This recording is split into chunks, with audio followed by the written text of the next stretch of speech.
Hi hello ಸ್ನೇಹಿತರೆ, ಎಲ್ಲರಿಗೂ ಇವತ್ತಿನ ದಿವಸ ಹೊಸ ವರ್ಷದ ಶುಭಾಶಯಗಳು.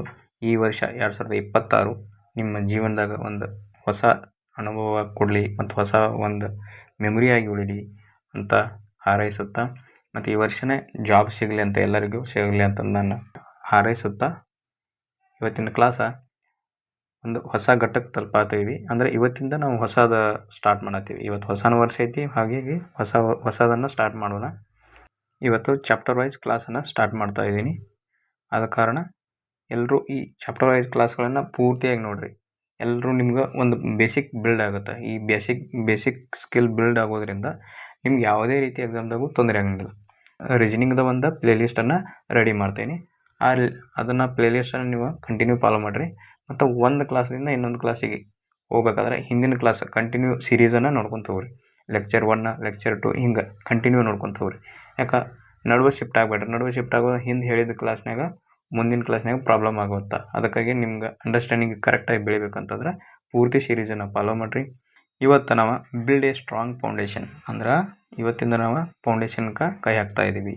ಇವತ್ತಿಂದ ಫೌಂಡೇಶನ್ ಸ್ಟ್ರಾಂಗ್ ಮಾಡ್ಕೊಂಡಿವಿ ಅಂದ್ರೆ ನಮ್ಮ ಮುಂಬರುವ ಎಲ್ಲ ಎಕ್ಸಾಮ್ಗಳು ಚೆನ್ನಾಗಿ ಹೋಗ್ತಾವ ಅಂತ ಹೇಳ್ತಾ, SSC ಮತ್ತು ರೈಲ್ವೆಗೆ ಎರಡಕ್ಕೂ ಟಾರ್ಗೆಟ್ ಓದೋನು ಯಾರ ಗ್ರೂಪ್ ಡಿ, ಇವನ್ SSC ರೈಲ್ವೆ ಅಷ್ಟ ಅಂತ ತಿಳ್ಕೊಬೇಡ್ರಿ. ಇವನ್ ಸ್ಟೇಟ್ ಗೌರ್ಮೆಂಟಿಗೂ ಇದು ಬೇಕಾಗ್ತದೆ. ಅದಕ್ಕೋಸ್ಕರ ಯಾರೇ ಸ್ಟೇಟ್ ಗೌರ್ಮೆಂಟ್ ಓದಾಕತ್ರು ಅವ್ರಿಗೂ ಶೇರ್ ಮಾಡಿರಿ. ನಿಮ್ಮ ಫ್ರೆಂಡ್ಸ್ಗಳಿಗೆ ಎಲ್ಲರಿಗೂ ಈ ವಿಡಿಯೋನ ಶೇರ್ ಮಾಡಿರಿ. ಈ ವಿಡಿಯೋ ಶೇರ್ ಮಾಡಿ ಎಲ್ಲರಿಗೂ ಕಲಿಯೋಕೆ ಒಂದು ಅವಕಾಶ ಕೊಟ್ಟರೆ ಭಾಳ ಹೆಲ್ಪ್ ಆಗ್ತದೆ ಅಂತ ಹೇಳ್ತಾ, ಇವತ್ತಿನ ಕೋಡಿಂಗ್ ಮತ್ತು ಡಿಕೋಡಿಂಗ್ ಇವು ಪೂರ್ತಿ ಬೇಸಿಕನ್ನು ಹೇಳ್ತೀನಿ. ಇವತ್ತು ಬೇಸಿಕನ್ನು ತಿಳ್ಕೊಂಡು ಅಂದರೆ ಯಾವ್ಯಾವ ಟೈಪ್ಸ್ ಬರ್ತಾವೆ, ಎಷ್ಟು ಟೈಪ್ಸ್ ಬರ್ತಾವೆ, ಭಾಳಷ್ಟು ಟೈಪ್ಸ್ ಅದಾವೆ. ಬಟ್ ನಾನು ಮೇನ್ ಇಂಪಾರ್ಟೆಂಟ್ ಇರುವಂಥ ಟೈಪ್ಸನ್ನು ಹೇಳ್ತೀನಿ. ಮತ್ತು ನಮ್ಮ ಚಾನಲನ್ನು ಸಬ್ಸ್ಕ್ರೈಬ್ ಮಾಡಿರಿ. ಮುಂದಿನ ನೆಕ್ಸ್ಟ್ ಕ್ಲಾಸ್ ಇದರದ್ದು ಮುಂದಿನ ಪಾಠ ಬರೋಕೈತೆ ಅಂದ್ರೆ ನಿಮಗೆ ಜಲ್ದಿ ಕ್ಲಾಸ ರೀಚ್ ಆಗ್ತದೆ. ಅದಕ್ಕೋಸ್ಕರ ಸಬ್ಸ್ಕ್ರೈಬ್ ಮಾಡಿದ್ದು ಮರಿಬೇಡ್ರಿ. ಅರೌಂಡ್ 50% ಸಬ್ಸ್ಕ್ರೈಬ್ ಮಾಡಲ್ದೇ ನೋಡ್ತಾರೆ ನನ್ನ ಕ್ಲಾಸನ್ನು. ಅದಕ್ಕೋಸ್ಕರ ಎಲ್ಲರೂ ಸಬ್ಸ್ಕ್ರೈಬ್ ಮಾಡಿರಿ ಅಂತ ಹೇಳ್ತಾ ಈಗ ಕ್ಲಾಸನ್ನು ಸ್ಟಾರ್ಟ್ ಮಾಡೋದು. ಇವತ್ತು ಕೋಡಿಂಗ್ ಡಿಕೋಡಿಂಗ್ ಅಂದರೆ ಏನು? ಕೋಡಿಂಗ್ ಡಿಕೋಡಿಂಗ್ ಇವತ್ತು ಕಾನ್ಸೆಪ್ಟ್, ಬೇಸಿಕ್ ಕಾನ್ಸೆಪ್ಟ್ ಮತ್ತು ಎಕ್ಸಾಂಪಲ್ಸನ್ನು ಕೊಡ್ತಾ ಹೋಗ್ತೀನಿ ಒಂದೊಂದಕ್ಕೆ. ಇದು ಎಲ್ಲ ಎಕ್ಸಾಮ್ಗೂ ಹೆಲ್ಪ್ ಆಗ್ತದೆ. SSC RRB exams preparation. But even state government exam ಯಾವುದೇ ಬರಲಿ ಅದರಾಗೂ ಇದು ಕೇಳ್ತಾನೆ. ಅದಕ್ಕೋಸ್ಕರ ಸ್ಟೇಟ್ ಗೌರ್ಮೆಂಟ್ ಎಕ್ಸಾಮ್ದವರು ಓದ್ಬೋದು ಇದನ್ನು. ಆ ರೀತಿನ ನಾನು ಈ ಕಂಟೆಂಟನ್ನು ರೆಡಿ ಮಾಡಿದ್ದೀನಿ ಅಂತ ಹೇಳ್ತಾ, ಈಗ ಮೊದಲನೇ ಕೋಡಿಂಗ್ ಡಿಕೋಡಿಂಗ್ ಅಂದರೆ ಏನಂತಂದ, what is a coding decoding ಏನಂತ? A process where letters, words, numbers are converted using a specific rule or a pattern. ಅಂದ್ರೆ ಒಂದು ಪ್ರೊಸೆಸ್ಸಿಂದ ಲೆಟರ್ಸ್, ವರ್ಡ್ಸ್, ನಂಬರ್ಸನ್ನು ಸೇರಿಸಿ ಒಂದು ಸ್ಪೆಸಿಫಿಕ್ ರೂಲಾಗಿ ಕನ್ವರ್ಟ್ ಮಾಡಿರ್ತಾನೆ. ಅದಕ್ಕೆ ಏನಂತೀವಿ? ಕೋಡಿಂಗ ಅಥವಾ ಡಿಕೋಡಿಂಗ ಅಂತ ಕರಿತೀವಿ. Converting A word or a number into A code. ಅಂದ್ರೆ ಕೋಡಿಂಗ್ ಅಂದ್ರೆ ಒಂದು ನಂಬರ ವರ್ಡ ಏನಿರ್ತದಲ್ಲ ಅದನ್ನು ಕೋಡಾಗಿ ಕನ್ವರ್ಟ್ ಮಾಡೋದು. ಪ್ಲೇನ್ ಟೆಕ್ಸ್ಟ್ ಇರ್ತಾವೆ ಅವತ್ತನ್ನ ಕೋಡಾಗಿ ಕನ್ವರ್ಟ್ ಮಾಡೋದು. ಆನಂತರ ಡಿಕೋಡಿಂಗ್ ಅಂದ್ರೆ ಅದನ್ನು ಕನ್ವರ್ಟ್ ಮಾಡಿದ್ದನ್ನು ಮತ್ತೆ ಅದನ್ನು ಒಳ್ಳೆ ಪ್ಲೇನ್ ನಮ್ಮ ಕೋಡಿಗೆ ಕನ್ವರ್ಟ್ ಮಾಡ್ಕೊಳ್ಳೋದು. ಅಂದ್ರೆ ಅದರದ್ದು ಕೋಡನ್ನು ಕಂಡುಹಿಡಿಯೋದು ಅನ್ನಂಗೆ ಅರ್ಥ. ಕೋಡಿಂಗ್ ಅಂದರೆ ನಿರ್ದಿಷ್ಟ ನಿಯಮದ ಆಧಾರದ ಮೇಲೆ ಪದಗಳನ್ನು ಗೂಢಲಿಪಿಗೆ ಪರಿವರ್ತಿಸುವುದು ಅಂತಂದ. ಅಂದ್ರೆ ಒಂದು ನಿರ್ದಿಷ್ಟ ನಿಯಮದ ಪ್ರಕಾರನ ಹೋಗ್ಬೇಕು ನಾವು. ಯಾವುದೇ ನಿಯಮ ಅನುಸರಿಸದೆ ಹೋದ್ರೆ ಅದು ಕೋಡಿಂಗ್ ಡಿಕೋಡಿಂಗ್ ಆಗುವುದಿಲ್ಲ. ಅಂದ್ರೆ ಗೂಢಲಿಪಿಗೆ ಪರಿವರ್ತಿಸೋದು ಒಂದು ನಿಯಮದ ಪ್ರಕಾರನ ಒಂದು ಬೇರೆ ಲ್ಯಾಂಗ್ವೇಜ್ ಒಳಗೆ ಚೇಂಜ್ ಮಾಡಿ ಬರೆಯೋದು. ಅದಕ್ಕೆ ಏನಂತೀವಿ ನಾವು? ಕೋಡಿಂಗ್ ಅಂತ ಕರಿತೀವಿ. ಇದ್ರೊಳಗೆ ಯಾವ್ಯಾವ ಟೈಪ್ಸ್ ಬರ್ತಾವೆ? ಒಂದನೇದು ಲೆಟರ್ ಕೋಡಿಂಗ್ ಅಂತ ಬರ್ತದೆ. Each letter replaced with another letter based on rule. ಒಂದು ರೂಲನ್ನು ಫಾಲೋ ಮಾಡ್ತೈತಿ. ಪ್ರತಿಯೊಂದು ಲೆಟರನ್ನು ಮುಂದಿನ ಬೇರೆ ಲೆಟರ್ಗೆ ಕನ್ವರ್ಟ್ ಮಾಡಿರ್ತಾರೆ. ಅದಕ್ಕೆ ಏನಂತಾರೆ? ಲೆಟರ್ ಕೋಡಿಂಗ್ ಅಂತ ಕರೀತಾರೆ. ಇನ್ನು ನಂಬರ್ ಕೋಡಿಂಗ್ ಅಂತ ಭಾಳ ಬರ್ತಾವೆ. ವರ್ಡ್ಸ್ ಕೋಡಿಂಗ್, ಲೆಟರ್ ಕೋಡಿಂಗ್ದಾಗೂ ಭಾಳ ಬರ್ತಾವೆ, ನಂಬರ್ ಕೋಡಿಂಗ್ದಾಗೂ ಭಾಳ ಬರ್ತಾವೆ. ಅವು ನಮ್ಮ ಮುಂದೆ ಎಕ್ಸಾಮಲ್ಲಿ ಕೇಳ್ತಾರಲ್ಲ, ಅದೇ ಕ್ವಶನನ್ನು ನಾನು ನಿಮ್ಗೆ ಒಂದು ಅರೌಂಡ್ 100 ಕ್ವಶನ್ಸ್ ಬಿಡಿಸ್ತೀನಿ. ಈಗ NTPCಯಲ್ಲಿ ಕೇಳಿದಂಥ ಕ್ವಶನ್ಸು, ಇವನ್ SSC ಒಳಗೆ ಕೇಳಿದಂಥ ಕ್ವಶನ್ಸು ಮಿಕ್ಸ್ ಮಾಡಿ ನಾನು ಒಂದು 100 ಕ್ವಶನ್ಸ್ ಬಿಡಿಸ್ತೀನಿ. ಆದ ಕಾರಣ ಈ ಚಾಪ್ಟರ್ ವೈಸ್ ಸೀರೀಸ್ ಐತಲ್ಲ ನಿಮಗೆ ಭಾಳ ಬೆನಿಫಿಟ್ ಆಗೇ ಆಗ್ತದೆ. ಈ ನಂಬರ್ ಕೋಡಿಂಗ್ ಅಂತಂದರೆ ನೋಡ್ರಿ, words coded as a numbers using alphabet position. ಈಗ ಅಲ್ಫಾಬೆಟ್ ಪೊಸಿಷನ್ ABCD ಅಂತ ಇರ್ತಾವಲ್ಲ, ಅವತ್ತರ ಪೊಸಿಷನ್ ಪ್ರಕಾರ ನಂಬರ್ ಆಗಿ ಕನ್ವರ್ಟ್ ಮಾಡ್ತಾರೆ. ಸಬ್ಸ್ಟಿಟ್ಯೂಷನ್ ಕೋಡಿಂಗ್ ಅಂದ್ರೆ ವರ್ಡ್ನ ಸಬ್ಸ್ಟಿಟ್ಯೂಷನ್ ಮಾಡಿ ಇನ್ನೊಂದು ಅನದರ್ ವರ್ಡ್ ಅಥವಾ ಸಿಂಬಾಲ. ಅಂದ್ರೆ ಒಂದು ವರ್ಡಿಗೆ ಅದಕ್ಕೆ ಒಂದು ವರ್ಡ್ದ ಅಥವಾ ಲೆಟರ್ದು ಏನಿರ್ತಾವಲ್ಲ ಆ ಥರದ್ದು ನಂಬರ ಅಥವಾ ವರ್ಡ್ ಅಥವಾ ಸಿಂಬಾಲಾಗಿ ಕನ್ವರ್ಟ್ ಮಾಡೋದು ಅಂಥದಕ್ಕೇನಂತ ಸಬ್ಸ್ಟಿಟ್ಯೂಷನ್ ಕೋಡಿಂಗ್ ಅಂತ ಕರೀತಾರೆ. ಇನ್ನು ಮಿಕ್ಸ್ ಕೋಡಿಂಗ್ ಅಂತ ಮಲ್ಟಿಪಲ್ ರೂಲ್ಸ್ ಭಾಳಷ್ಟು ರೂಲ್ಸನ್ನು ಅಪ್ಲೈ ಮಾಡಿ ಒಂದು ಪ್ರಾಬ್ಲಮ್ ಒಳಗನ ಭಾಳಷ್ಟು ರೂಲ್ಸನ್ನು ಅಪ್ಲೈ ಮಾಡ್ತಾರೆ. ಅದಕ್ಕೆ ಮಿಕ್ಸ್ಡ್ ಕೋಡಿಂಗ್ ಅಂತ ಕರೀತಾರೆ. ಇನ್ನೂ ಭಾಳ ಅದಾವ, ಬಟ್ ನಾನು ಎಷ್ಟು ಹೇಳ್ತಾ ಇರೋದು. ಈ ಕೋಡಿಂಗ್ ಡಿಕೋಡಿಂಗ್ ಒಳಗೆ ಮೋಸ್ಟ್ ಇಂಪಾರ್ಟೆಂಟ್ ಪಾರ್ಟ್ ಅಂತಾರೆ ಇದೆ ನೋಡ್ರಿ, ಅಕ್ಷರ ಕೋಡಿಂಗ್, ಲೆಟರ್ ಕೋಡಿಂಗ್ ಒಳಗೆ ಇದು ಭಾಳ ಮೋಸ್ಟ್ ಇಂಪಾರ್ಟೆಂಟ್ ಪಾರ್ಟ್. ಯಾಕಂತಂದರೆ ಇವು A1 B2 C3 ಇವೆಲ್ಲ ನೆನ್ಪಿಟ್ಕೊಳ್ಳೇಬೇಕು ನಾವು. ಎಷ್ಟು ನಿಮ್ಗೆ 100% ನೆನಪಿರ್ತಾವಲ್ಲ ಅಷ್ಟು ನಿಮ್ಮ ಸ್ಪೀಡ್ ಅಂದ್ರೆ ಆ ಕ್ವಶನನ್ನು ಬಿಡಿಸೋ ಸ್ಪೀಡ ಇನ್ನೂ ಹೆಚ್ಚಾಗ್ತದೆ. ಇದು ನನ್ನ ಸ್ಕ್ರೀನ್ಶಾಟ್ ಏನು ಹಾಕಿದ್ದೀನಲ್ಲ, ಇವು ನೆನಪಿಟ್ಕೊಳ್ಳೋಕ್ಕಾಗಿ ಈಜಿ ಐತೆ ಅಂತಂದು ಹಾಕೇನಿ ನಾನು. ಹೆಂಗೆ ಎಲ್ಲರೂ ನೀವು ಹೆಂಗೆ ಇದು ಹಿಂದಿದಾಗ ಅದಾವ ಇವ, ಬಟ್ ನಾನು ಕೆಲವೊಂದಿಷ್ಟು ಪಾಠನ ಹೇಳ್ತೀನಿ ಹೆಂಗೆ ನೆನಪಿಟ್ಕೋಬೇಕು ಅಂತಂದು. ಬಟ್ ನೆನಪಿಟ್ಕೋಕ್ಕಿಂತ ಹೆಚ್ಚು ನೀವು ಬರೆದು ತೆಗೆದ್ರೆ ಭಾಳ ಒಳ್ಳೆಯದು. ಹೆಂಗೆ ಬರಿ ತೆಗಿಬೇಕು? A1 B2 C3 D4 ಹಿಂಗೆ ಅನ್ಕೋಂತ ಬರಿಬೇಕು. ಎಷ್ಟು ಅನ್ಕೋಂತ ಬರಿತಾರಲ್ಲ ಅದು ನಿಮಗೆ ಭಾಳ ಬೆನಿಫಿಟ್ ಆಗ್ತದೆ. ಪೂರ್ತಿ ಜಡ್ವರೆಗೂ ಬರಿಬೇಕು. ಈ ಜಡ್ ಕಂಪ್ಲೀಟ್ ಆದ್ಮೇಲೆ ಮತ್ತು ಹೊಳ್ಳೆ ಏದಿಂದ ಮತ್ತು ಜಡ್ ತಕ್ಕ ಒಂದು ದಿನಕ್ಕೆ ಒಂದು 2-3 ಸಲ ಬರ್ತೀಯದು. ಈಗ ನೀವು ಎಪ್ಪ ಅಂದ್ಬಿಟ್ಟು ಸೆಕ್ಷನ್ ಅಂತ ಬರಬೇಕು. I ಅಂದ್ರೆ 9, J ಅಂದ್ರೆ 10, O ಅಂದ್ರೆ 15 ಹಿಂಗೆ ನೋಡಿದ ತಕ್ಷಣ ನೆನಪು ಬರಲೇಬೇಕು. ಅದನ್ನು ಆ ವರ್ಡ್ ಆ ಲೆಟರ್ ಅಂದ್ರೆ ಪಟ್ ಅಂತ ನೆನಪು ಬರಬೇಕು. ಈಗ ಇನ್ನು ಇದ್ರದ್ದು ಅಪೋಸಿಟ್ ವರ್ಡ್ಸು ಅಂತಾರೆ. ಇದು ಅಪೋಸಿಟ್ ಐತಿ.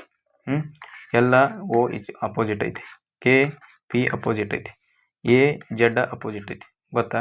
ಇವತ್ತೂ ನೆನ್ಪಿಟ್ಕೋಬೇಕು ನೀವು. ಅಪೋಸಿಟ್ ವರ್ಡ್ಸನ್ನು ನೆನ್ಪಿಟ್ಕೋಬೇಕು. ಅದು ಭಾಳ ಬೆನಿಫಿಟ್ ಆಗ್ತದೆ. ಮತ್ತು ಕೋಡಿಂಗ್ ಮಾಡೋದ್ನಾಗೂ ಆ ಅಪೋಸಿಟ್ ವರ್ಡ್ಸ್ ಮೇಲೂ ಕೋಡಿಂಗ್ ಬರ್ತದೆ. ಮತ್ತು ಏರಿಕೆ ಕ್ರಮದಾಗ ಇಳಿಕೆ ಕ್ರಮದಾಗ ಇವು ಎಲ್ಲ ಚೇಂಜಸ್ ಆಗ್ತಾವೆ. ಮತ್ತು ಅಪೋಸಿಟ್ ವರ್ಡ್ಸ್ದಾಗೂ ಬರ್ತದೆ. ಕ್ರಾಸ್ನಾಗೂ ಚೆಕ್ ಮಾಡ್ತಾನೆ. ಇವೆಲ್ಲ ನೇಮ್ಗಳು ಮುಂದೆ ಹೋಗ್ತಾ ನೀವು ಎಕ್ಸಾಮ್ನಾಗ ಈಗ ಕ್ವಶನ್ಸ್ ಹೆಂಗೆ ಬಿಡಿಸ್ತೀವಲ್ಲ ಹಂಗೆ ನಿಮ್ಗೆ ಗೊತ್ತಾಗ್ತಾ ಹೋಗ್ತದೆ. ಯಾವ್ಯಾವ ಕೋಡನ್ನು ಅಪ್ಲೈ ಮಾಡಿರ್ತಾನೆ ಮತ್ತು ಹೆಚ್ಚಾಗಿ ಯಾವ ಕೋಡನ್ನು ಯಾವ ನೇಮನ್ನು ಅಪ್ಲೈ ಮಾಡ್ತಾನೋ ಅಂತಂದು ಗೊತ್ತಾಗ್ತದೆ. ಆನಂತರ ಇನ್ನೊಂದು ನಮ್ಗೆ ಇದನ್ನು ಗೊತ್ತಿಲ್ಲಲ್ಲ, ಅಪೋಸಿಟ್ ಹೆಂಗೆ ನೆನ್ಪಿಟ್ಕೊಳ್ಳೋದು ಅಂತಂದು. ಈಗ ನೋಡಿರಿ, ಎ ಐತಿ, ಏದು ಅಪೋಸಿಟ್ ಜಡ್ ಐತಿ ಅಂತಂದು ಗೊತ್ತಾಗ್ತದೆ. ಎಲ್ಲರಿಗೂ ಮೋಸ್ಟ್ ಆಫ್ ದ ಪೀಪಲ್ ಗೊತ್ತಾಗ್ತದೆ. ಇನ್ನೊಂದು ವರ್ಡ್ BY BY ಅಂದರೆ ಇದು ಒಂದಕ್ಕೊಂದು ಅಪೋಸಿಟ್ ಇದಾವೆ ಅಂದಂಗೆ ಅರ್ಥ. ಈಗ CX ಒಂದಕ್ಕೊಂದು ಅಪೋಸಿಟ್ ಇದಾವೆ. ಇದನ್ನು ನೆನಪಿರುವಾಗ ಬರ್ತಾ ಇಲ್ಲ. ಇನ್ನೊಂದು ನನಗೆ ನೆನ್ಪಿಟ್ಕೊಳ್ಳೋ ಎಜಾಯಿಟಿ ಅಂತಂದು ವರ್ಡ್ ಅಂತ ನೋಡಿರಿ ನೀವು. ಎಜಾಯಿಟಿ ಅಂತಂದು ಇದನ್ನು ಭಾಳ ಎಲ್ಲರೂ ಹೇಳ್ತಾರೆ, ಬಟ್ ಇದಷ್ಟು ನೆನಪು ಉಳಿಯಂಗಿಲ್ಲ. ಬಟ್ ನನ್ನ ಪ್ರಕಾರ ಉಳಿಯಂಗಿಲ್ಲ. ಬಟ್ ನೀವು ಎಷ್ಟು ಬರೆದು ತೆಗಿತೀರಲ್ಲ ಅಷ್ಟು ನೆನಪು ಉಳಿತಾವೆ. ಆನಂತರ ಇದು G ನೋಡ್ರಿ, Gಯನ್ನು ಇಲ್ಲೇ 7 ಮಾಡ್ತಾನೆ. Gಯನ್ನು ಇಲ್ಲೇ 7 ಮಾಡ್ತಾನೆ. ಅದು ನಂಬರ್, Gದು ನಂಬರ್ ಅದ. K11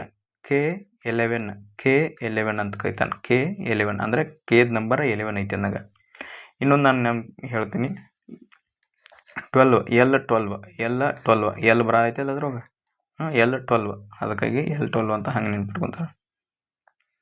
ಆನಂತರ T20 ಐತಂದ್ರೆ T20 ಸೀರೀಸ್ ಅಂತ ಕೇಳಿರಿ ಕ್ರಿಕೆಟ, ಅದರ ಪ್ರಕಾರ ನೆನ್ಪಿಟ್ಕೊಳ್ಳೋದು.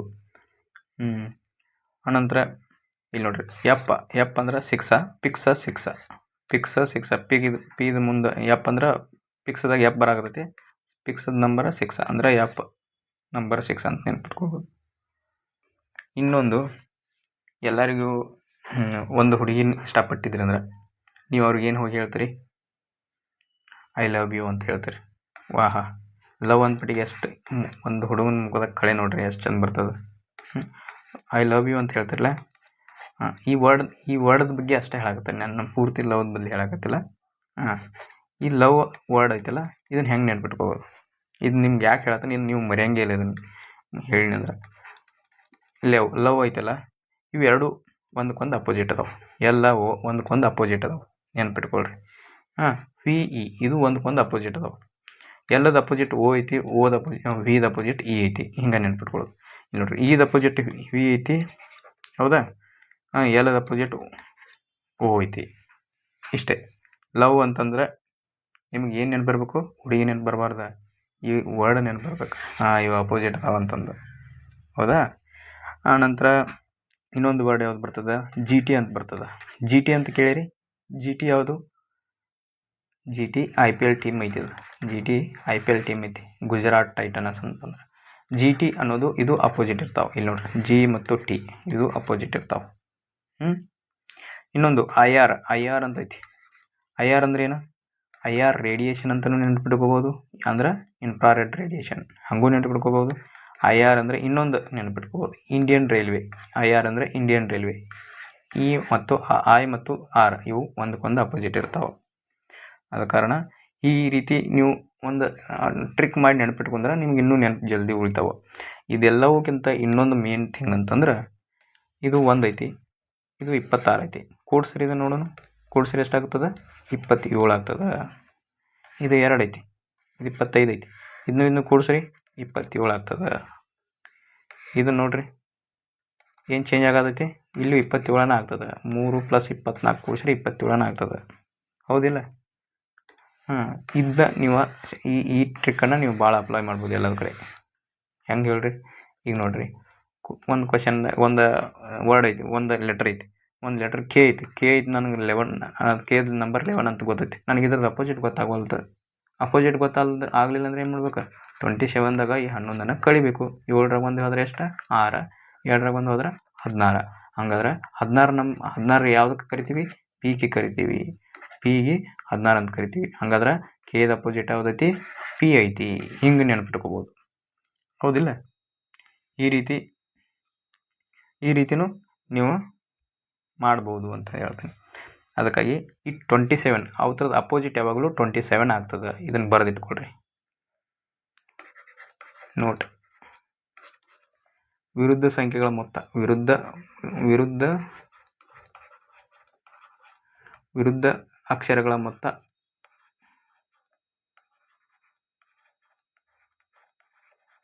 ಅಕ್ಷರಗಳ ಮೊತ್ತ 27 ಆಗಿರುತ್ತದೆ. ಒಂದು ಗೊತ್ತಿತ್ತಂದ್ರೆ ಇನ್ನೊಂದು ಕಂಡುಹಿಡ್ಬೋದು ನಾವು. ಆಗಿರುತ್ತದೆ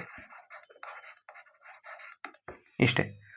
ಯಾವಾಗಲೂ ಇನ್ನೊಂದು ಇನ್ನು ಅಪೋಸಿಟನ್ನು ಹೆಂಗೆ ಬರೆದು ತೆಗೆದಟ್ಟು ಭಾಳ ಒಳ್ಳೆಯದು. ಎದ ಅಪೋಸಿಟ್ ಜಡ್ಡ, ಬಿದ ಅಪೋಸಿಟ್ ವಾಯ, ಸಿದ ಅಪೋಸಿಟ್ ಎಕ್ಸ. ನಾನು ಹಿಂಗೆ ಬರೆದ ಪ್ರಾಕ್ಟೀಸ್ ಮಾಡಿದ್ದೀನಿ. ಎಷ್ಟು ನೀವು ಬರೆದು ಪ್ರಾಕ್ಟೀಸ್ ಮಾಡ್ತಾರಲ್ಲ ಅವು ಡೈರೆಕ್ಟಾಗಿ ನೆನ್ಪು ಬರ್ತಾವೆ. ಈಗ ಲವ್ದ ವರ್ಡ್ ಒಂದು ನೆನ್ಪಿಡಿತಾ, ಬೈ ಅಂತಂದು ಗೊತ್ತಾಗ್ತಾ.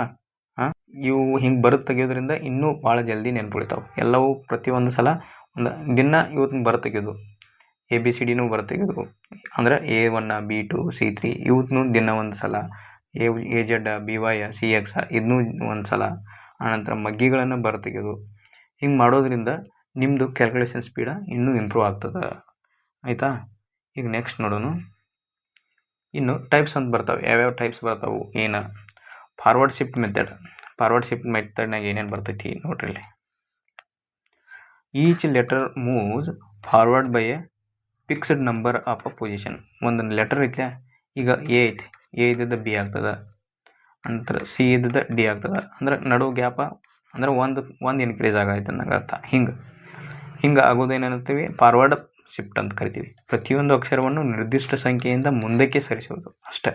ಈಗ ನೋಡ್ರಿ, ಒಂದು ಏನೈತಿ? ಎ ಐತಿ. ಎ ಇದ್ದದ್ದು ನಾನು ಏನು ಮಾಡ್ತೀನಿ? ಸಿ ಮಾಡ್ತೀನಿ. ಇನ್ನು ಬಿ ಐತಿ. ಬಿ ಇದ್ದದ್ದು ಏನು ಮಾಡ್ತೀನಿ? ಇ ಮಾಡ್ತೀನಿ. ಅಂದ್ರೆ ಇಲ್ಲಿ ಎಷ್ಟು ಇನ್ಕ್ರೀಸ್ ಆಗೈತು? ಇಲ್ಲಿ 2 ಇನ್ಕ್ರೀಸ್ ಆಗತೈತಿ. ಇಲ್ಲಿ ಎಷ್ಟು ಇನ್ಕ್ರೀಸ್ ಆಗತೈತಿ? 3 ಇನ್ಕ್ರೀಸ್ ಆಗತೈತಿ. ಹಿಂಗೆ ಇನ್ಕ್ರೀಸ್ ಆಗೋದನ್ನ ಒಂದು ನಿಯಮ ಅಂತಂದು ಕರಿತೀವಿ. ಒಂದರಿಂದ ಇನ್ನೊಂದು ನಂಬರ್ಗೆ ಹೋಗೋದು. ಓಕೆ, ಇಲ್ಲಿ ಎಕ್ಸಾಂಪಲ್ ನೋಡ್ರಿ, ಏನಾಗ್ತೈತಿ? ಇಲ್ಲಿ ಸಿ ಐತಿ, ಇಲ್ಲಿ ಡಿ ಐತಿ, ಎ ಐತಿ, ಇಲ್ಲಿ ಬಿ ಐತಿ, ಇಲ್ಲಿ ಟಿ ಐತಿ, ಇಲ್ಲಿ ಯು ಐತಿ. ಏನಾಗೈತಿ ಇನ್ಕ್ರೀಸ? ಇಲ್ಲಿ ಸಿದಿಂದ ಡಿಗೆ ಹೋಗ್ಯಾನ, +1 ಇನ್ಕ್ರೀಸ್ ಆಗೈತಿ. ಎದಿಂದ ಬಿಗೆ ಹೋಗ್ಯಾನ, ಇಲ್ಲಿಯೂ +1 ಇನ್ಕ್ರೀಸ್ ಆಗೈತಿ. ಹೌದಾ? ಇನ್ನು ನೆಕ್ಸ್ಟ್ ಟಿದಿಂದ ಯುಗೆ ಹೋಗ್ಯಾನ, ಇಲ್ಲಿಯೂ +1 ಇನ್ಕ್ರೀಸ್ ಆಗೈತಿ. ಇದು ಒಂದೊಂದು ಇನ್ಕ್ರೀಸ್ ಆಗೋದನ್ನ ಒಂದು ಫಾರ್ವರ್ಡ್ ಶಿಫ್ಟಿಂಗ್ ಅಂತ ಕರೀತಾರೆ. ಇಂಥ ಪ್ರಾಬ್ಲಮ್ಗೆ ಫಾರ್ವರ್ಡ್ ಶಿಫ್ಟಿಂಗ್ ಕರೀತಾರೆ. ಬಿದಿಂದ ಡಿಗೆ ಹೋಗೋದು, ಎದಿಂದ ಸಿಗೆ ಬರೋದು, ಇಲ್ಲಿ ಯು ಬರ್ಬೇಕು. ಸಾರಿ, ಇಲ್ಲಿ ಹಂಗೆ ಬರೋಂಗಿಲ್ಲ. ಇಲ್ಲಿ ಯು ಬರೋಂಗಿಲ್ಲ, ವಿ ಬರ್ತದೆ. ಇಲ್ಲಿ ನಾನು ಟೈಪಿಂಗ್ ತಪ್ಪಾಗಿದೆ, ವಿ ಬರ್ತದೆ. ಅಂದರೆ ಇಲ್ಲಿ +2 ಮಾಡ್ಯಾನ, ಎಲ್ಲದ್ರಾಗೂ +2 ಮಾಡ್ಯಾನ. ಓಕೆ, ಈಗ ಎಕ್ಸಾಂಪಲ್ ನೋಡ್ರಿ, ಟೈಗರ್ ಅಂತ ಬರೀತಾನೆ ನನಗೆ. ಟೈಗರನ್ನು ಕೋಡ್ ಮಾಡ್ತಾನೆ ಏನಂತಂದ, ಟೈಗರ್ ಅಂತ ಐತಿ. ಇದನ್ನೇನು ಕೋಡ್ ಮಾಡ್ತಾನೆ, QDFH ಅಂತಂದು ಮಾಡ್ತಾನೆ. ಹಾಗಾದ್ರೆ ಇದನ್ನು ನಾವು ಕಂಡುಹಿಡಿಬೇಕು. ಎದ್ರದ್ದು ಕಂಡುಹಿಡಿಬೇಕು? ಈಗ ಈ ಮ್ಯಾಂಗೋ ಅಂತ ಐತಿ, ಅದ್ರದ್ದು ಕಂಡುಹಿಡಿರಿ ಅಂತ ಕೇಳ್ತಾನೆ. ಮ್ಯಾಂಗೋದು ಕಂಡುಹಿಡ್ಬೇಕು. ಇದನ್ನು ಕಂಡುಹಿಡ್ಬೇಕಾದ್ರೆ ಏನು ಮಾಡ್ಬೇಕು, ನಾವು ಇವತ್ತರದ ನಂಬರ್ ಬರ್ಕೊಳ್ಳೋದು. ಈಗ ಟೈಗರ್ದು ನಂಬರ್ ಬರ್ಕೋತೇನೆ ನಾನು. T ಅಂದ್ರೆ 20, T ಅಂದ್ರೆ 20, I ಅಂದ್ರೆ 9, G ಅಂದ್ರೆ 7, E ಅಂದ್ರೆ 5, R ಅಂದ್ರೆ 18. ಈ ನಂಬರ್ ಬರ್ಕೊಂಡೆ. ಇನ್ನು ಇದ್ರದ್ದು ನಂಬರ್ ಬರ್ಕೊಂಡು, Q ಅಂದ್ರೆ 17, D ಅಂದ್ರೆ 4, F ಅಂದ್ರೆ 6, H ಅಂದ್ರೆ 8, S ಅಂದ್ರೆ 19. ಓಕೆ, ಇದನ್ನು ಕಂಪೇರ್ ಮಾಡಿರಿ. ಏನಾಗೈತಿ, ಇಲ್ಲಿ -3 ಬರತೈತಿ, ಇಲ್ಲಿ ಎಷ್ಟು ಬರತೈತಿ, -5 ಬರತೈತಿ, ಇಲ್ಲಿ -1 ಬರತೈತಿ. ಹಂಗಾದ್ರೆ ಇದು ಡಿಫ್ರೆಂಟ್ ಬರಾಕೈತಿ. ಹೌದಾ? ಕರೆಕ್ಟಾಗಿ ಬರ್ತಾ ಇಲ್ಲ. ಹಿಂಗೆ ಬರಾಕೈತೆ ಅಂದ್ರೆ ನಮ್ಗೆ ಅದನ್ನು ಬಿಟ್ಬಿಡೋದು. ಆ ರೂಲ್ಸನ್ನು ಅಂದ್ರೆ ಡಿಫ್ರೆನ್ಸ್ ತೆಗಿಯಾಕತ್ತೀವಿ. ಡಿಫ್ರೆನ್ಸ್ ತೆಗೋದನ್ನು ಇದು ನೇಮ್ ಫಾಲೋ ಮಾಡತ್ತಿಲ್ಲ ಅನ್ನಂಗೆ ಅರ್ಥ. ಈಗ ನೋಡ್ರಿ, ಇಲ್ಲಿ ಏನಾಗೈತಿ, ಇಲ್ಲಿ 18 ಐತಿ, ಇಲ್ಲಿ 17 ಐತಿ. ಹೌದಾ? 18 ಐತಿ, 17 ಐತಿ, 5 ಐತಿ, 4 ಐತಿ, 7 ಐತಿ, 6 ಐತಿ. ಹೌದಾ? ಅಂದ್ರೆ ಬರೀ ಇಲ್ಲಿಂದ ಒಂದು ಮೈನಸ್ ಮಾಡ್ಯಾನು, ಇದರಿಂದ ಒಂದು ಮೈನಸ್ ಮಾಡ್ಯಾನು, ಇದರಿಂದ ಒಂದು ಮೈನಸ್ ಮಾಡ್ಯಾನು, ಇದರಿಂದ ಒಂದು ಮೈನಸ್ ಮಾಡ್ಯಾನು. ಹೌದಾ? ಹಿಂಗೆ ನೋಡ್ಬೇಕು. ನಾವು ಹೆಂಗೆ ನಾವು ಕಣ್ಣು ಆಡಿಸ್ತೇವಲ್ಲ ಅಷ್ಟು ಜಲ್ದಿ ಗೊತ್ತಾಗ್ತದೆ. ಹಂಗಾದ್ರೆ ನಾವೇನು ಮಾಡ್ಬೇಕು, ಈಗ ಗೊತ್ತಾಗ್ತಾ ಇದ್ರೊಳಗಿಂದ ಒಂದು ಮೈನಸ್ ಮಾಡಬೇಕು, ಇದ್ರೊಳಗೆ ಒಂದು ಮೈನಸ್ ಮಾಡಬೇಕು ಅಂದ್ರೆ ಈ ಕಡೆಯಿಂದ ಬರ್ಬೇಕು ನಾವು. ಹಂಗಾದ್ರೆ ನಾನು ಏನು ಮಾಡ್ತೀನಿ, ಇದ್ರೊಳಗಿಂದ ಒಂದು ಓದಾಗ ಮೈನಸ್ ಮಾಡ್ತೀನಿ. ಓದಾಗ ಮೈನಸ್ ಮಾಡಿ ಫಸ್ಟಿಗೆ ಬರಿತೀನಿ. ಓದಾಗ ಮೈನಸ್ ಮಾಡೋದು ಫಸ್ಟ್ ಬರೀದು. ಏನೈತಿದೆ, 15 ಐತಿದೆ. ಓ 15 ಅಂದ್ರೆ ನೆಕ್ಸ್ಟ್ ಬರ್ಬೇಕು ನಮಗದು 14 ಅಂದರೆ ಎಣ್ಣದಿಂದ ಸ್ಟಾರ್ಟ್ ಆಗ್ತದೆ. ನಂತರ G7 ಒಂದು ಮೈನಸ್ ಮಾಡ್ರೆ ಎಷ್ಟಾಗ್ತದೆ, 7ದ ಮೈನಸ್ ಮಾಡ್ರೆ 6 ಆಗ್ತದೆ. ಎನ್ ಅಂದರೆ 14ದಾಗ ಒಂದು ಮೈನಸ್ ಮಾಡ್ರೆ 13, M ಆಗ್ತದೆ.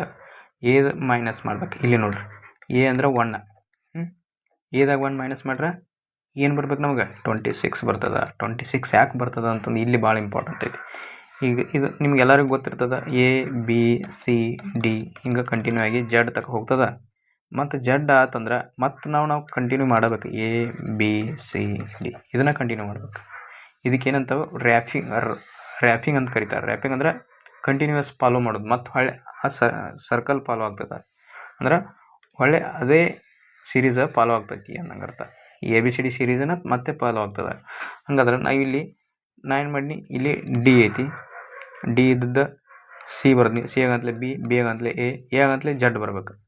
ಅಂದ್ರೆ ಈ ಡಿಕ್ರೀಸಿಂಗ್ ಆರ್ಡರ್ದಾಗ Y ಬಂತು, X ಬಂತು, ಆನಂತರ W ಬಂತು. ಹಿಂಗೆ ಡಿಕ್ರೀಸಿಂಗ್ ಆರ್ಡರ್ದಾಗ ಬರ್ಕೊಳ್ಳೋದು.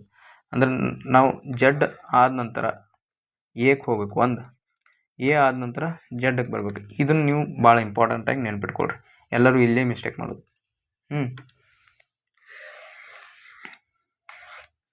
ಈಗ ನೋಡ್ರಿ, ಈಗ ಇಲ್ಲೇನಾಯ್ತು, ಎದಿಂದ A1 ಐತಿ, 1ದಾಗ -1 ಮಾಡ್ರೆ ಜಡ್ ಬರ್ತದೆ. ಹಂಗಾದ್ರೆ ಇಲ್ಲಿ ನಾನೇನು ಬರ್ತೀನಿ, ಜಡ್ ಬರಿತೀನಿ. M ದಾಗ 1 ಮೈನಸ್ ಮಾಡಿರಿ, M 13, L 12. ಹಂಗಾದ್ರೆ ಇದು ಆನ್ಸರ್ ಆಗ್ತದೆ ನಮ್ದು. ಏನಾಗ್ತದೆ ಆನ್ಸರ್, NFMZL. ಈಗ NTPC ಎಷ್ಟು ಕ್ವಶನ್ಸ್ ಕೇಳಿದಾನಲ್ಲ, ಗ್ರ್ಯಾಜುಯೇಟ್ ಆಗಲಿ ಅಂಡರ್ ಗ್ರ್ಯಾಜುಯೇಟ್, ಮೊದಲು ಅಂಡರ್ ಗ್ರ್ಯಾಜುಯೇಟ್ ಮಾಡೋಣ, ಆನಂತರ ಗ್ರ್ಯಾಜುಯೇಟ್ ಲೆವೆಲ್ದು ಕ್ವಶನ್ ಬಿಡಿಸೋಣ. ಅಂದ್ರೆ ಈಸಿ ಟು ಹೈ ಲೆವೆಲ್ ಹೋಗೋಣ ನಾವು.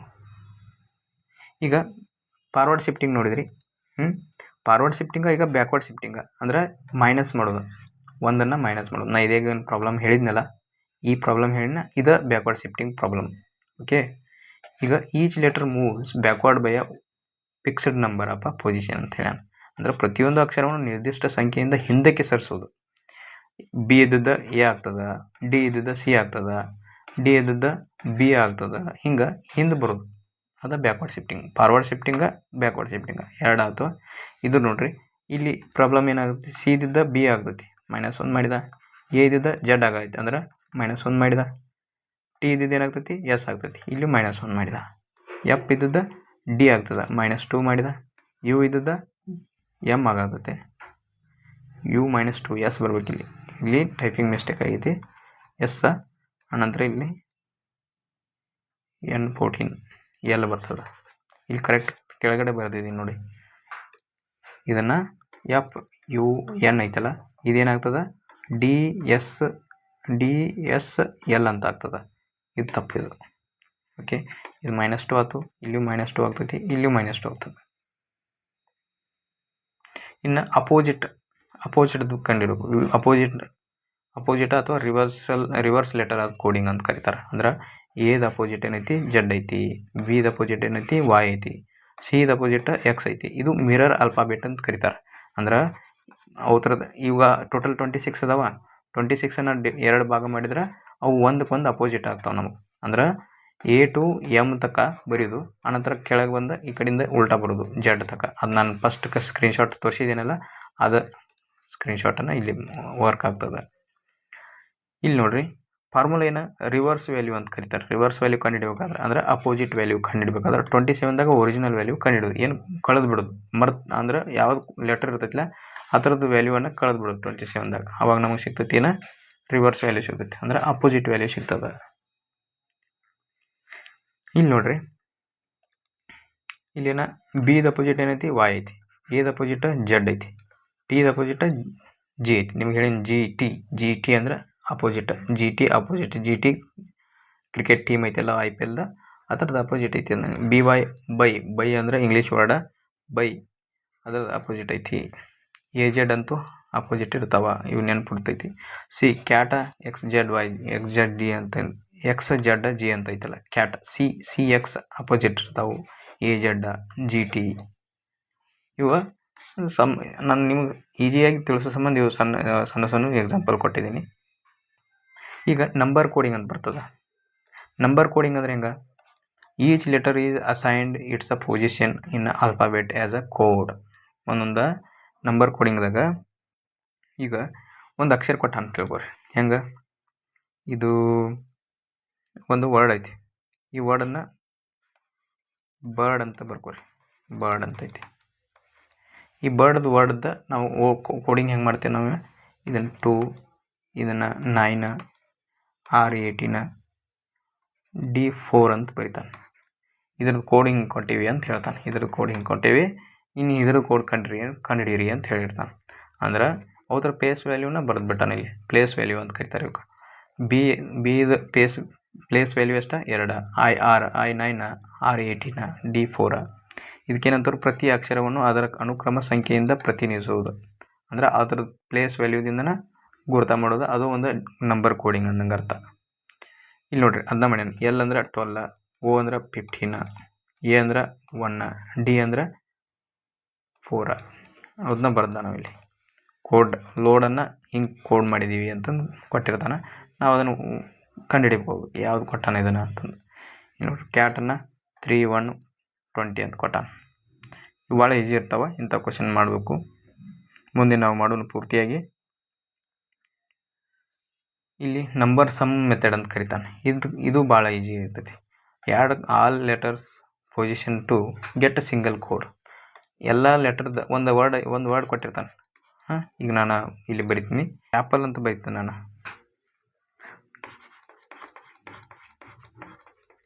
ಇದ್ರ ಕೋಡ್ ಏನು ಕೊಟ್ಟಾನಂದ್ರೆ 50 ಕೊಟ್ಟಾನ. ಇದು ಹೆಂಗೆ ಬಂತು ಅಂತ ಕಂಡುಹಿಡಿಬೇಕು ನಾವು.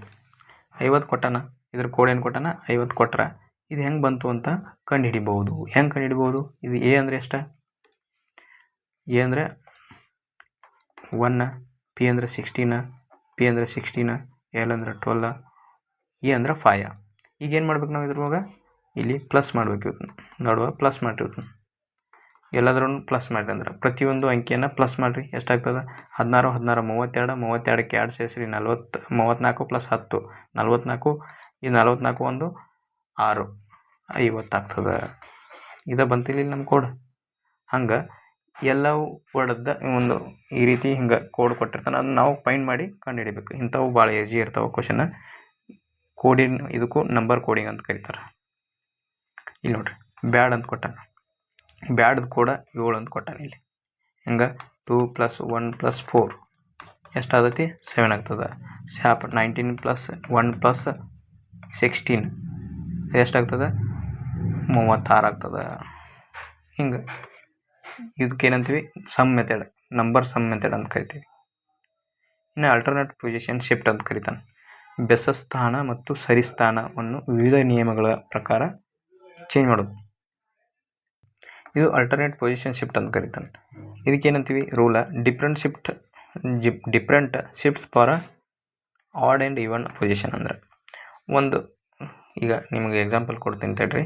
ಇಲ್ಲಿ ಏನೈತಿ ಕ್ಯಾಟ್ ವಿತ್ ಕ್ಯಾಟನ್ನು ವರ್ಡ್ ಕೊಟ್ಟನಲ್ಲ, ಅದನ್ನು ಒಂದನ್ನು ಆಡ್ ನಂಬರ್ಗೆ ಪ್ಲಸ್ ಮಾಡ್ತಾನೆ, ಈವನ್ ನಂಬರ್ಗೆ ಮೈನಸ್ ಮಾಡ್ತಾನೆ. ಅಂದ್ರೆ ಅರ್ಥ ಈಗ ಕ್ಯಾಟ್ ಕೊಟ್ಟಾನ, ಈಗ ಆಡ್ ನಂಬರ್ ಐತಿಲ್ಲ, ಇದು ಆಡ್ ನಂಬರ್ ಪೊಸಿಷನ್, ಇದು ಈವನ್ ನಂಬರ್ ಪೊಸಿಷನ್, ಇದು ಆಡ್ ನಂಬರ್ ಪೊಸಿಷನ್. ಅಂದ್ರೆ ಇಲ್ಲಿ 1 2 3 ಐತೆ ಡಿಜಿಟ್ಗಳು. ಹಂಗಾದ್ರೆ ಆಡ್ ನಂಬರ್ ಪೊಸಿಷನ್ದಾಗ +1 ಮಾಡಿರಿ, ಅವಾಗೇನೈತಿ ಇದು ಡಿ ಆಗ್ತದೆ. ಇದ್ರಾಗ -1 ಮಾಡಿರಿ, ಅಂದರೆ ಎದಾಗ 1 ಮೈನಸ್ ಮಾಡ್ರೆ ಜೆಡ್ ಆಗ್ತದೆ. ಇಲ್ಲಿ +1 ಮಾಡಿರಿ, ಅವಾಗ ಟಿದಾಗ 1 ಪ್ಲಸ್ ಮಾಡಿದ್ರೆ ಯು ಆಗ್ತದೆ. ಅಂದ್ರೆ DZU ಅಂತ ಬರ್ತದೆ. ಹೌದಾ, ಇಲ್ಲಿ ಬಂದು ನೋಡ್ರಿ. ಇದಕ್ಕೇನಂತೀವಿ ಅಂದ್ರೆ ಅಲ್ಟರ್ನೇಟ್ ಪೊಸಿಷನ್ ಮೆಥಡ್ ಅಂತ ಕರಿತೀವಿ. ಇಲ್ಲಿ ಒಮ್ಮೆ +1 ಮಾಡೋದು, ಒಮ್ಮೆ -1 ಮಾಡೋದು, ಒಮ್ಮೆ ಇಲ್ಲಿ +2 ಮಾಡಿದ್ರೆ ಇಲ್ಲಿ -2 ಮಾಡ್ತಾನೆ, ಒಮ್ಮೆ +3 ಮಾಡ್ತಾನೆ. ಅವು ಯಾವುದು ಕೊಟ್ಟಿರ್ತಾನೆ ನಾವು ಅದನ್ನು ಕಂಡು ಹಿಡ್ಕೊಂಡು ಮುಂದಿನ ಪ್ರಾಬ್ಲಮನ್ನು ಸಾಲ್ವ್ ಮಾಡೋದು. ಇದಕ್ಕೇನಂತೀವಿ ಅಲ್ಟರ್ನೇಟ್ ಪೊಸಿಷನ್ ಮೆಥಡ್. ಈಗ ಇಂಥ ಪ್ರಾಬ್ಲಮ್ಸನ್ನು ಹೆಂಗೆ ಸಾಲ್ವ್ ಮಾಡಬೇಕು, ಪ್ರಾಬ್ಲಮ್ ಸಾಲ್ವಿಂಗ್ ಸ್ಟೆಪ್ಸ್ ಅಂತಂದು ಮೊದಲು ಏನು ಮಾಡಬೇಕು, ಐಡೆಂಟಿಫೈ ದ ಕೋಡ್ ರೂಲ್ ಆರ ಪ್ಯಾಟರ್ನ್. ನಾವು ಏನು ಕೊಟ್ಟಿರ್ತಾನಲ್ಲ, ಇದನ್ನು ಹಿಂಗೆ ಕೋಡ್ ಮಾಡೀವಿ, ಹಿಂಗೆ ಕೊಟ್ಟದ್ದನ್ನು ಅದನ್ನು ನಾವು ಕಂಡು ಹಿಡ್ಕೋಬೇಕು, ಕೋಡ್ ಕಂಡು ಹಿಡ್ಕೋಬೇಕು. ಈ ಕೋಡನ್ನು ಹಿಂಗೆ ಮಾಡಾಕತ್ತಾನ, ಇದಕ್ಕಿಷ್ಟು ಆ ನಿಯಮವನ್ನು ಕಂಡು ಹಿಡ್ಕೋಬೇಕು. ಆ ವರ್ಡ್ದ ಇನ್ನೊಂದು ವರ್ಡ್ ಕೊಟ್ಟಿರ್ತಾನಲ್ಲ, ಅದು ಒಂದು ಯಾವುದು ವರ್ಡನ್ನ ಯಾವ ನಿಯಮದಿಂದ ಆ ಕೋಡನ್ನು ಬರಿತಾನಲ್ಲ, ಆ ನಿಯಮನ ಕಂಡು ಹಿಡ್ಕೋಬೇಕು ನಾವು.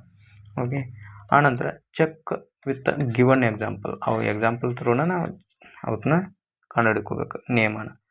ಆ ರೂಲನ್ನು ನಮಗೆ ಕಂಡು ಹಿಡಿ ಅಂತ ಹೇಳಿರ್ತಾನಲ್ಲ, ಆ ಕಂಡು ಹಿಡಿ ಅಂತ ಹೇಳಿದ್ದಕ್ಕೆ ನಾವು ಆ ರೂಲನ್ನು ಅಪ್ಲೈ ಮಾಡಬೇಕು. ಆನಂತರ ಆನ್ಸರನ್ನು ವೆರಿಫೈ ಮಾಡಬೇಕು. ಆನ್ಸರ್ ವೆರಿಫೈ ಮಾಡಿ ಆನ್ಸರ್ ಟಿಕ್ ಮಾಡಬೇಕಷ್ಟೇ. ಭಾಳ ಈಜಿ ಇರ್ತಾವೆ. ಈಗ ಪ್ರಮುಖ ಸಲಹೆಗಳು ಏನೇಂತ ಟಿಪ್ಸ್ ಅಂತ ಏನೇನು, ಇವನ್ನ ಭಾಳ ನೆನಪಿಟ್ಕೋಬೇಕು ನೀವು. A1 B2 Z 26 ಈ ಥರ ನಂಬರ್ಗಳು ಭಾಳ ಇಂಪಾರ್ಟೆಂಟ್. ಪ್ರತಿಯೊಂದು ನಂಬರು ನೆನಪಿಟ್ಕೋಬೇಕು. ಎಷ್ಟು ನೀವು ನಂಬರ್ಲೇ ನೀವು ಯೂಸ್ ಮಾಡ್ತಿರಲ್ಲ, ಅಷ್ಟು ನಿಮ್ಗೆ ಬೇಗ ಆನ್ಸರ್ ಬರ್ತದೆ. Look for patterns, check first and last letter changes. ಅಂದ್ರೆ ಪ್ಯಾಟರ್ನ್ ನೋಡುವಾಗ ಲಾಸ್ಟ್ ಲೆಟ್ರ್ ಮತ್ತು ಫಸ್ಟ್ ಲೆಟ್ರ್ ಒಂದಿಟ್ಟ ನಾವು ಕಣ್ಣಾಡ್ಸೋದು, ಎಷ್ಟು ಚೇಂಜಸ್ ಹೆಂಗೆ ಆಗತೈತಿ. 1 ಇನ್ಕ್ರೀಸ್ ಆಗತ್ತೋ, ಹೆಚ್ಚು ಇನ್ಕ್ರೀಸ್ ಆಗತ್ತೋ, ನೋಡೋಂಗಿಲ್ಲ. ನೋಡೋಕೆ ಕನ್ಫ್ಯೂಸ್ ಆಗ್ತದೆ. ಅದಕ್ಕಾಗಿ ನಾವು ಲಾಸ್ಟ್ ಲೆಟ್ರ್ ಫಸ್ಟ್ ಲೆಟ್ರ್ಗಳನ್ನ ಹೆಚ್ಚು ಟಾರ್ಗೆಟ್ ಮಾಡಬೇಕು. ಆನಂತರ ವೆರಿಫೈ ವಿತ್ ಎಕ್ಸಾಂಪಲ್ಸನ್ನು ತೊಗೊಂಡು ಅದನ್ನು ಬಿಡಿಸಿ ನೋಡಬೇಕು. ನಂತರ practice daily 5 to 10 problems regularly. ದಿನ ಒಂದು 10 ಪ್ರಾಬ್ಲಮನ್ನು ಬಿಡಿಸ್ಬೇಕು ಅಂತ ಹೇಳ್ತಾನೆ. ಎಷ್ಟು ನೀವು ದಿನ ಬಿಡಿಸ್ತಿರಲ್ಲ ಅಷ್ಟು ನಿಮಗೆ ಅಂದ್ರೆ ಎನಾಲಿಟಿಕಲ್ ಸ್ಕಿಲ್ ದಿನ ಬೆಳ್ಕೊಂತ ಹೋಗ್ತದೆ. ಅವು ಫಾರ್ಮುಲಾಗಳು ಅಂದ್ರೆ ಆ ನೇಮ್ಗಳು ನೆನಪು ಉಳಿತಾವೆ. ಇದಕ್ಕೆ ಹಿಂಗೆ ಬಂದಿರ್ಬೋದು, ಇದಕ್ಕೆ ಹಿಂಗೆ ಬಂದಿರ್ಬೋದು. ಅವು ಕ್ವಶನ್ ನೋಡಿದ ತಕ್ಷಣ ನಿಮ್ಗೆ ಅರ್ಥ ಆಗ್ತದೆ. ಆದ ಕಾರಣ ಪ್ರತಿದಿನ 5 ರಿಂದ 10 ಕ್ವಶನ್ ಬಿಡಿಸ್ಬೇಕು ಚಾಪ್ಟರ್ ವೈಸ್ ಬಿಡಿಸೋದಂದ್ರೇನ ಅಂದ್ರೆ ನೀವು ಮಾಕ್ ಟೆಸ್ಟ್ ಕೊಡ್ಬೋದು. ಹೆಂಗೆ ಈಗ ಟೆಕ್ಸ್ಟ್ ಬುಕ್ ಆ್ಯಪ್ ಐತಲ್ಲ, ಆ ಟೆಕ್ಸ್ಟ್ ಬುಕ್ ಆ್ಯಪಲ್ಲಿ ನೀವು ಈ ಚಾಪ್ಟರ್ ಮುಗಿಸಿದ್ರೆ ಆ ಚಾಪ್ಟರ್ದ ನೀವು ಕ್ವಶನನ್ನು ಹಚ್ಬೇಕು. ಮೊದಲು ಚಾಪ್ಟರ್ ವೈಸ್ ಬೇಸಿಕ್ ಎಲ್ಲ ಈಗೇನು ಕ್ಲಾಸ್ ಹೇಳಿದ್ದೀನಲ್ಲ ಇದ್ರ ಮೇಲೆ ಪ್ರಾಬ್ಲಮ್ ಬಿಡಿಸ್ತೀರಿ. ಆನಂತರ ನೀವು ರೈಲ್ವೆ ಒಳಗೆ ಕೇಳಿದಂಥ ಕ್ವಶನ್ಸ್ಗಳನ್ನು ತೊಗೊಂಡು ಅವತ್ತು ಚಾಪ್ಟರ್ ವೈಸ್ ಬಿಡಿಸ್ಬೇಕು. ಚಾಪ್ಟರ್ ವೈಸ್ ಒಂದು 50 ರಿಂದ 100 ಕ್ವಶನ್ ಬಿಡಿಸಿದ್ರೆ ನಿಮ್ಗೆ ಫುಲ್ ಪರ್ಫೆಕ್ಟ್ ಆಗಿಬಿಡ್ತದೆ. ಈ ಚಾಪ್ಟರ್ ಫುಲ್ ಪರ್ಫೆಕ್ಟ್ ಆಗಿಬಿಡ್ತದೆ. ಯಾವುದೇ ಕ್ವಶನ್ ಬಂದರೂ ನೀವು ಮಾಡೋಕೆ ರೆಡಿ ಆಗಿಬಿಡ್ತೀರಿ. ಆನಂತರ ಮತ್ತೆ ದಿನ ಏನು ಮಾಡಬೇಕು, ಅದನ್ನು ಅಂದ್ರೆ ನಿಮ್ಗೆ ದಿನ ರಿವಿಷನ್ ಆಗೋ ಸಲುವಾಗಿ ಟೆಕ್ಸ್ಟ್ ಬುಕ್ ಆ್ಯಪಲ್ಲಿ ಹೋಗಬೇಕು. ಚಾಪ್ಟರ್ ವೈಸ್ ಡಿಕೋಡಿಂಗ್ ಅಂತ ಸೆಲೆಕ್ಟ್ ಮಾಡಿ ಆ ಚಾಪ್ಟರ್ ವೈಸ್ ಕ್ವಶನ್ಸನ್ನು ಸಾಲ್ವ್ ಮಾಡಬೇಕು. ದಿನ ಒಂದು ಸಣ್ಣ ಮಾಕ್ ಹಚ್ಬೇಕು. ಅಷ್ಟೇ ಒಂದು 5 ರಿಂದ 10 ನಿಮಿಷದ ಮಾಕ್ ಇರ್ತದೆ. ಅಷ್ಟು ಹಚ್ಚೋದು, ಒಂದು 20 ಕ್ವಶನ್ ಬಿಡಿಸೋದು, ಅದ್ರದ್ದು ಆನ್ಸರ್ ಬರ್ತಾವೆ. ಅದ್ರೊಳಗೆ ನಿಮ್ಮದು ಎಲ್ಲವೂ ಕರೆಕ್ಟ್ ಆಗ್ಬೇಕು. ಅಂದರೆ ಡಿಕೋಡಿಂಗ್ ಒಳಗೆ ತಪ್ಪಾಗೋ ಚಾನ್ಸಸ್ ಕಡಿಮೆ ಮಾಡ್ಬೇಕು. ನೀವು ಎಷ್ಟು ಔಟ್ ಆಫ್ ಔಟ್ ಹೊಡಿತಿರಲ್ಲ, ರೀಸನಿಂಗ್ ಔಟ್ ಆಫ್ ಔಟ್ ತೆಗಿಬೋದು. ಆದ ಕಾರಣ ಒಟ್ಟು ತಪ್ಪಾಗಬಾರ್ದಂಗೆ ನೀವು ಪ್ರಾಕ್ಟೀಸ್ ಮಾಡಿರಿ ಅಂತ ಹೇಳ್ತೀನಿ. Not verifying check rules with given example. ಇವ ಒಂದೊಂದು ಮಿಸ್ಟೇಕ್ ಹೆಂಗೆ ಮಾಡ್ತೀರಿ ನೀವು ಕೋಡಿಂಗ್ ಡಿಕೋಡಿಂಗ್ ಕಂಡುಹಿಡಿಯುವಾಗ ಭಾಳ ಸ್ಪೀಡಾಗಿ ಬಿಡ್ಸಕ್ಕೆ ಹೋಗಿ ಏನು ಮಾಡ್ತೀವಿ, ಒಂದೊಂದು ಸಣ್ಣ ಮಿಸ್ಟೇಕ್ ಆಗ್ತಾವೆ. ಅದು ಜಲ್ದಿ ಬರ್ತಿರಂಗಿಲ್ಲ, ಕೋಡ್ ಕಂಡುಹಿಡಿಯೋಕೆ ಬರ್ತಿರಂಗಿಲ್ಲ. ಬಟ್ ಏನೋ ಒಂದು ಮಿಸ್ಟೇಕ್ ಮಾಡಿ ಅದನ್ನು ಪಟ್ ಅಂತ ರಾಂಗ್ ಹಾಕಿ ಬರ್ತೀರಿ. ಆ ರಾಂಗ್ ಹಾಕೋ ಬದಲಿ ನಾವು ಏನು ಮಾಡಬೇಕು, ಕೋಡ್ ಬರಲಿಲ್ಲ ಬಿಟ್ಟು ಮುಂದೆ ಹೋಗೋದು, ಬಿಟ್ಟು ಮುಂದೋಗಿ ಮತ್ತೊಂದು ಸಲ ಬಂದು ಮಾಡೋದು. ಫಾರ್ಗೆಟಿಂಗ್ ರ್ಯಾಪಿಂಗ್ ಇಲ್ಲಿ ನೋಡ್ರಿ, Z+1 Z ಆದ ನಂತರ ಪ್ಲಸ್ ಮತ್ತು 1 ಮಾಡಿದಾಗ ಏನೇ ಬರ್ತೈತಿ, ಇದನ್ನು ನೆನ್ಪಿಟ್ಕೊಳ್ರಿ. ನಿಮ್ಗೆ ಅವಾಗ ಹೇಳಿದ್ದೆ, ಎದಿಂದ -1 ಮಾಡಿದಾಗ Z ಬರ್ತದೆ. ಇದು ಭಾಳ ಇಂಪಾರ್ಟೆಂಟ್, ಇದನ್ನು ಮರೆತು ಬಿಟ್ಟಿರ್ತಾರೆ ಎಲ್ಲರೂ. Z ಆದ್ಮೇಲೆ ಏನು ಬರ್ತೈತಿ ಅದು ಗೊತ್ತಾಗುತ್ತಲ್ಲ. ಯಾಕೆ ಎಲ್ಲರೂ ಏನು ತಿಳ್ಕೊಂಡಿರ್ತಾರೆ, 1ರಿಂದ 26 ಸಂಖ್ಯೆ ಅಂದ್ರೆ 10 ಕೊಡ್ತಾನು ಮುಂದೆ ಕಂಟಿನ್ಯೂ ಆಗಂಗಿಲ್ಲ. ನೀವು ಹಂಗೆ ತಿಳ್ಕೊತೀರಿ, ಮುಂದೆ ಕಂಟಿನ್ಯೂ ಆಗ್ತದೆ. ಅದು ಹೆಂಗೆ ಮತ್ತು ಎದಿಂದನೇ ಸ್ಟಾರ್ಟ್ ಆಗ್ತದೆ. ಇದನ್ನು ನೆನ್ಪಿಟ್ಕೋಬೇಕು ನೀವು. Position confusion, remember odd and even. ಅವು ಈವನ್ ನಂಬರ್ ಅದಾವು, ಆಡ್ ನಂಬರ್ ಅದಾವು. ಎ ಆಡ್ ನಂಬರ್ದಾಗ ಐತಿ, ಸಿ ಆಡ್ ನಂಬರ್ದಾಗ ಐತಿ. ಬಟ್ ಬಿ, ಡಿ, ಎಫ್ ಇವೆಲ್ಲ ಈವನ್ ನಂಬರ್ದಾಗ ಅದಾವು. ಅವತ್ರ ಪ್ಲೇಸ್ ವ್ಯಾಲ್ಯೂ ಮೇಲೆ ನೀವು ಕಂಡು ಹಿಡ್ಕೋಬೋದು. ಕೇರ್ಲೆಸ್ ಎರರ್ ಮಾಡೋದು ಅಂದ್ರೆ ಸಣ್ಣ ಮಿಸ್ಟೇಕ್ ನೋಡ್ದೇನ ಗಡಿಬಿಡಿ ಒಳಗೆ ಬಿಡ್ಸಕ್ಕೆ ಹೋಗಿ ನೋಡ್ದೇನೆ ಎರರ್ ಮಾಡೋದು, ಅದು ಏನಂತೀವಿ, ಕೇರ್ಲೆಸ್ ಎರರ್ ಅಂತ ಕರಿತೀವಿ. ಕ್ಯಾಲ್ಕುಲೇಷನ್ನ ರೀಚೆಕ್ ಮಾಡ್ಕೋಬೇಕು. ಅಂಥ ಪ್ರಾಬ್ಲಮ್ ನಿಮ್ಗೆ ಅಂಥದ್ದು ತೊಂದರೆ ಆಗಂಗಿಲ್ಲ ಅಂತ ಹೇಳ್ತೀನಿ. ಇವು ಮೇನ್ ಇಂಪಾರ್ಟೆಂಟ್ ಟೈಪ್ಸನ್ನು ಹೇಳಿದ್ದು ನಿಮ್ಗೆ. ಇನ್ನೂ ಟೈಪ್ಸ್ ಭಾಳಷ್ಟು ಬರ್ತಾವೆ. ಆ ಟೈಪ್ಸನ್ನು ನಿಮ್ಗೆ ಇನ್ನೂ ಎಕ್ಸಾಮ್ ಈಗೇನು ಇವತ್ತಿನ ಕ್ಲಾಸ್ನಲ್ಲಿ ಏನು ಹೇಳಿದ್ನಲ್ಲ, ಈ ಸಾಮಾನ್ಯ ಮಿಸ್ಟೇಕ್ಗಳನ್ನ ಏನೇನು ಮಾಡಬಾರ್ದು, ಏನೇನು ಮಾಡಬೇಕು ಅಂದರೆ ಈಗ ಮೇನ್ ಪ್ಯಾಟರ್ನ್ಸ್ ಅಷ್ಟು ನಾನು ನಿಮಗೆ ಹೇಳ್ಕೊಟ್ಟೇನೆ ಈಗ. ಬಟ್ ಇನ್ನು ಮುಂದಿರೋದು ನೆಕ್ಸ್ಟ್ ಕ್ಲಾಸ್ ಏನೇನು ಬರ್ತೇನಲ್ಲ, ಆ ನೆಕ್ಸ್ಟ್ ಕ್ಲಾಸಲ್ಲಿ 30 ಕ್ವಶನ್ ಬಿಡಿಸ್ತೇನೆ. ಅರೌಂಡ್ ನಾವು ಈ ಚಾಪ್ಟರ್ ಮೇಲೆ ಕೇಳಿದಂಥ ಪ್ರೀವಿಯಸ್ ಇಯರ್ ಕೇಳಿದಂಥ ಕ್ವಶನ್ಸನ್ನು ಬಿಡಿಸೋನು. NTPC ಕ್ವಶನ್ಸ ಮತ್ತು SSC ಕ್ವಶನ್ಸ ಮಿಕ್ಸ್ ಮಾಡಿ ಬಿಡಿಸೋನು. ಆನಂತರ ಅರೌಂಡ್ 100 ಕ್ವಶನ್ಸನ್ನು ನಾನು ಈ ಚಾಪ್ಟರ್ ಮೇಲೆ ಬಿಡಿಸ್ತೀನಿ. ಈಗ ನೆಕ್ಸ್ಟ್ ಕ್ಲಾಸಲ್ಲಿ 30 ಕ್ವಶನನ್ನು NTPC ಕೇಳಿದಂಥ ಕ್ವಶನ್ ಬಿಡಿಸೋನು. ಇನ್ನು ನೆಕ್ಸ್ಟ್ 3ರಿಂದ 4 ಕ್ಲಾಸ್, ಇನ್ನು 3 ಕ್ಲಾಸ್ ಮಾಡ್ತೀನಿ ಎದ್ರ ಮೇಲೆ, ಈ ಕೋಡಿಂಗ್ ಡಿಕೋಡಿಂಗ್ ಮೇಲೆ ಇನ್ನು 3 ಕ್ಲಾಸ್ ಮಾಡ್ತೀನಿ. ಟೋಟಲ್ 4 ಕ್ಲಾಸ್ ಆಗ್ತಾವೆ. ಆದ ಕಾರಣ ನೀವು ಈ ಕ್ವಶನ್ ಯಾವುದು ತಪ್ಪಬಾರ್ದಂಗೆ ನೀವು ಮಾಡಬೇಕು. ಅಂದರೆ ಇದ್ರ ಮೇಲೆ ನಿಮ್ಮ ಮಾರ್ಕ್ಸ್ ಹೋಗ್ಬಾರ್ದು, ಅಷ್ಟು ನೀವು ಪ್ರಾಕ್ಟೀಸ್ ಮಾಡಬೇಕು. ಇನ್ನು ನೀವೇನು ಮಾಡ್ಬೇಕಂತಂದ್ರೆ ಯಾವುದಾದ್ರು ಒಂದು ಬುಕ್ ತೊಗೊಳ್ರಿ. ಅಂದರೆ ಬುಕ್ ತೊಗೊಳ್ಳೋದಂದ್ರೆ ತೊಗೊಲಿಲ್ಲ ಅಂದರೂ ನಡೀತದೆ. ಯಾಕಂತಂದ್ರೆ ನಿಮ್ಗೆ ಟೆಕ್ಸ್ಟ್ ಬುಕ್ ಅಂತೂ ಕಂಪಲ್ಸರಿ ತೊಗೊಳ್ಳೇಬೇಕು. ಟೆಕ್ಸ್ಟ್ ಬುಕ್ ಆ್ಯಪ್ ಐತಲ್ಲ, ಇದನ್ನು ತೊಗೊಂಡು ಅದ್ರೊಳಗೆ ನೀವು ಚಾಪ್ಟರ್ ವೈಸನ್ನು ಪ್ರಾಕ್ಟೀಸ್ ಮಾಡಬೇಕು. ನೀವು ಚಾಪ್ಟರ್ ವೈಸ್ ಪ್ರಾಕ್ಟೀಸ್ ಮಾಡೋದ್ರಿಂದ ನಾನು ಏನು ಕ್ಲಾಸ್ ಹೇಳ್ತೀನಿ ಅದ್ರ ಮೇಲೆ ಪ್ರಾಕ್ಟೀಸ್ ಮಾಡೋದು. ಅಲ್ಲಿ ಆನ್ಸರ್ ತಪ್ಪಾಗಲಿ ಕರೆಕ್ಟ್ ಆಗಲಿ, ಏನು ಅವರು ಆನ್ಸರ್ ಬಿಡಿಸಿ ತೋರಿಸಿರ್ತಾರೆ, ಅದ್ರಾಗ ಎಕ್ಸ್ಪ್ಲನೇಷನ್ ಭಾಳ ಚೆನ್ನಾಗಿ ಕೊಟ್ಟಿರ್ತಾನೆ. ಆದ ಕಾರಣ ಅದನ್ನು ಬೈ ಮಾಡಿ ನೀವು ಅದನ್ನ ಏನು ಮಾಡ್ಬೇಕಂತಂದ್ರೆ ಪ್ರಾಕ್ಟೀಸ್ ಮಾಡ್ಬೇಕು. ದಿನ ಚಾಪ್ಟರ್ ವೈಸ ನಾನು ಮುಗಿಸಿದ ತಕ್ಷಣ ಚಾಪ್ಟರ್ ವೈಸ್ ನಮ್ಮದು ಮುಗೀತಂದ್ರೆ ಅದ್ರ ಮೇಲೆ ಪ್ರಾಕ್ಟೀಸ್ ಮಾಡೋಕೆ ನೀವು ಏನು ಮಾಡಬೇಕು, ಮಾಕನ್ನು ಬಿಡ್ಸೋಕೆ ಸ್ಟಾರ್ಟ್ ಮಾಡಬೇಕು ದಿನ ಚಾಪ್ಟರ್ ವೈಸ್ ಮೇಲೆ. ಆಯಿತಾ? ಈಗ ಇವತ್ತಿನ ಕ್ಲಾಸ ಇಲ್ಲಿಗೆ ಮುಗಿಸೋಣ. ಎಲ್ಲರಿಗೂ ಇವತ್ತಿನ ಕ್ಲಾಸ್ ಭಾಳ ಇಂಟ್ರೆಸ್ಟ್